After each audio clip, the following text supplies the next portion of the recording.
The Russian Revolution is one of the most significant events in world history. It led to the demise of an empire, the rise of communism, and the emergence of the first superpower of the modern era. And yet it remains largely unknown to many people. In this series, we will explore the causes and consequences of this revolution in a way that's accessible to all. Episode 1. Bloody Sunday. Russia in 1905 was a powder keg ready to explode. The country had been ruled by the same royal family for over 300 years, and the gap between rich and poor was growing wider by the day. When the Tsar's police opened fire on a peaceful protest, killing hundreds, it sparked a revolution that shook the foundations of the Russian state. But the Tsar managed to put down the rebellion and maintain his grip on power. However, this only bought him a little more time, because the problems that caused the 1905 revolution were far from being solved. In fact, they would only get worse, which would lead to the even greater upheaval just 14 years later. Russia in 1905 could be characterized as a society divided into three. There was a small group of fabulously wealthy elites who controlled the majority of the land and reaped the rewards of industrialization. Then there was a large middle class that was quickly becoming more educated and used to a higher standard of living, which made them resentful of their lack of political representation. Finally, there were the masses of uneducated, impoverished peasants who had little access to health care or education and were still largely living on the land. This growing divide was a source of instability for the regime, and the elites knew that if things got out of hand, they might lose everything. Nicholas II was the last Tsar of Russia. He inherited the throne from his father, Alexander III, at the age of 26, after he died from complications of smoking too much opium. Nicholas's wife, Alexandra, was of German descent, which caused some resentment among the Russian population, especially after the Russo-Japanese War. That war was a humiliating defeat for Russia. They lost a significant portion of their Pacific Fleet and thousands of troops when the Japanese Navy destroyed them in the Battle of Tsushima. To make matters worse, Russia lost control of Port Arthur and the southern half of Sakhalin Island. On top of all this, the war left Russia in a precarious financial position, which meant that the already dire situation in the country worsened. The government needed to raise money, so they decided to turn to the one group that could afford to pay the new taxes, the peasantry. This proved to be a huge mistake. The Russians had suffered from forced military conscription for centuries. Under Peter the Great, men were forcibly taken from their villages and forced to serve in his new army. Even after Peter's death, this system continued.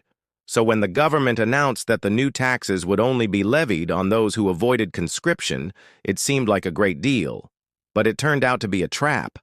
Over 2 million men were exempt from paying taxes through conscription. And when the government realized that it would not be able to raise enough money this way, they tried to conscript the rest of the able-bodied men in the country. The peasants revolted. They had already been burdened with heavy taxes, and now the government wanted to take their sons away and force them to become soldiers. It seemed like the final straw. The peasants took up arms and began to march on the major cities. This uprising would become known as the Russo-Japanese War. But it wasn't the only revolt in Russia at the time. There were also several smaller rebellions, such as the Polish, Baltic, and Ukrainian revolts, as well as a mutiny on the Black Sea Fleet. The sheer scale of the uprising shocked the Russian government. They had never seen anything like this before. They did not know how to react. In the end, they opted for brute force. The army was deployed to put down the revolts and restore order. This proved to be effective in the short term, but it did not solve any of the underlying issues that had caused the unrest in the first place. In fact, it only made things worse because the government had to borrow more money to pay for the army, which led to even higher taxes. The result was a vicious cycle of unrest, repression, and further unrest. In the midst of all this chaos, a group of intellectuals came up with a radical solution to Russia's problems: communism. Communism is an economic system based on the idea that the means of production should be owned and controlled by the workers rather than a small group of elites.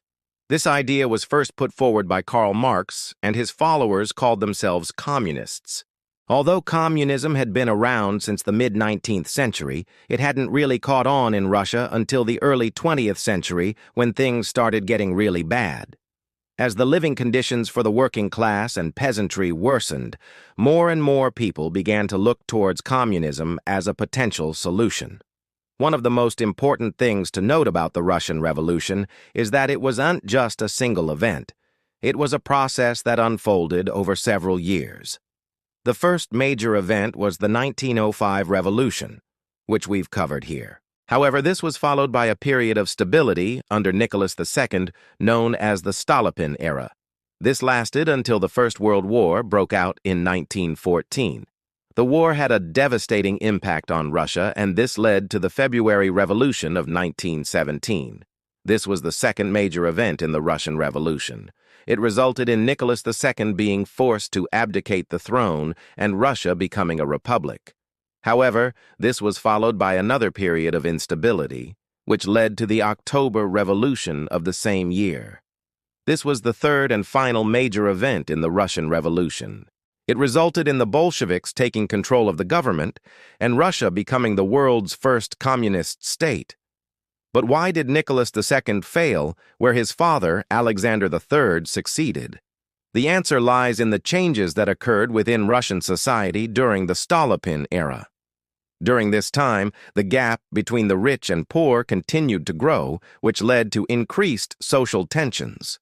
At the same time, Russia's defeat in the Russo-Japanese War revealed the weaknesses of the autocratic system. Nicholas II was forced to make some concessions in order to maintain stability, such as introducing a constitution and allowing for limited political representation. However, these reforms did not go far enough to satisfy the growing middle class and working class, which meant that social tensions continued to rise. The result was a population that was ripe for revolution when the First World War broke out. When World War I began, Russia mobilized its army and sent millions of men to fight against the Central Powers. This had a devastating impact on the country. Not only were the Russians suffering heavy casualties, but the war also disrupted the economy and led to food shortages. Nicholas II was unable to cope with the demands placed on him and the Russian people, and this led to the February Revolution of 1917. But let's take a step back and look at what was happening in Russia before World War I. We've already discussed the social tensions that were building up in the country, but it's important to remember that Russia was also a major player in the First World War. When the war began, Nicholas II was eager to prove himself to be a strong leader, and he mobilized the army and sent millions of men to fight against the Central Powers. This had a devastating impact on the country. Not only were the Russians suffering heavy casualties, but the war also disrupted the economy and led to food shortages. On top of all this, Nicholas was making decisions as a wartime leader that were very unpopular with the public. For example, he decided to keep Russia in the war even after the Germans offered them peace. This led to even more deaths and suffering, and it made Nicholas look like he was willing to sacrifice his own people just to win the war. All this did was contribute to the growing hatred of the Tsar and the Romanov dynasty in general. And then came Bloody Sunday. Bloody Sunday was a turning point in the relationship between the Russian people and their government. Up until this point, the Tsar had been seen as a benevolent autocrat. But after Bloody Sunday, he was viewed as a ruthless dictator. The events of that day are a reminder of the cost of oppression and the importance of standing up for what you believe in. The old guard of the Romanov regime was shocked by the level of violence that the people were willing to tolerate. Many of them had lived their entire lives in the shadow of the Tsars, and they couldn't believe that anyone would be brave enough to stand up against them. However, the events of Bloody Sunday changed everything. It showed the old guard that the people were tired of being oppressed and they were willing to fight back. This led to a rapid decline in support for the monarchy and paved the way for the February Revolution of 1917. Bloody Sunday was also a pivotal moment for the Bolsheviks. Up until this point, they had been a small fringe party with very little support. But after Bloody Sunday, they were seen as the leaders of the opposition. This led to a surge in popularity and gave them the opportunity to seize power in the October Revolution of the same year. What do you think would have happened if Nicholas II hadn't opened fire on the peaceful protesters on Bloody Sunday? Would the revolution have happened anyway? Let us know your thoughts in the comments below, and be sure to subscribe for more historical tales, including the complete Russian Revolution series coming soon.